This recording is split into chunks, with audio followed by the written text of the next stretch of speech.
بسم اللہ الرحمن الرحیم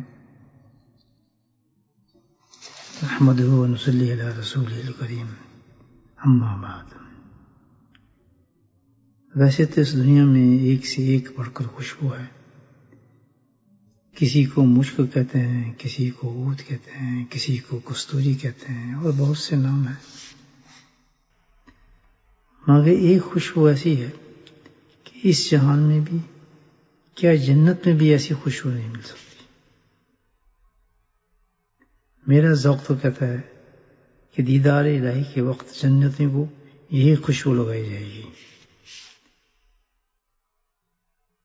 ویسی خوشبو ہے کہ پوری کائنات میں اس کا مثیل کوئی نہیں، اور وہ ہے آپ نوری مجسم حضور پر نبی صلی اللہ علیہ وسلم کی پسین شریفہ کی خوشبو۔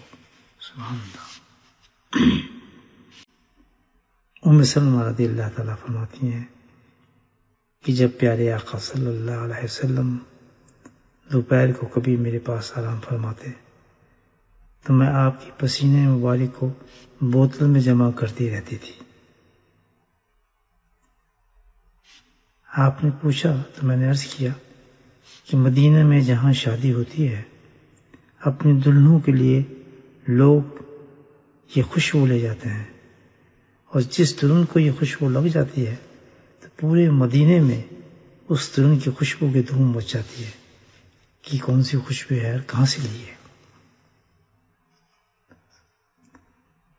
حضرت سیدنا انس رضی اللہ تعالیٰ فرماتے ہیں کہ میں نے کبھی کوئی عطر ایسا نہیں سونگا جو پیارے آقا کی پسینہ مبارک سے زیادہ خوشبودار ہو۔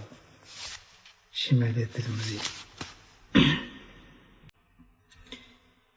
ہو میسر خوشبوئے قطرہ پسینے مصطفیٰ صلی اللہ علیہ وسلم، ہو میسر خوشبوئے قطرہ پسینہ مصطفیٰ، میں لگاؤں پھر اسے با وقت دیدے مصطفیٰ۔ سبحان اللہ۔ ہو میسر خوشبوئے قطرہ پسینہ مصطفیٰ، میں لگاؤں پھر اسے با وقت دیدے مصطفیٰ صلی اللہ علیہ وسلم۔ آصف۔ اللہ سبحانہ وتعالی ہمیں نبی کریم صلی اللہ علیہ وسلم کی تمام سنتوں پر عمل کرنے کی توفیق نصیب فرمائے۔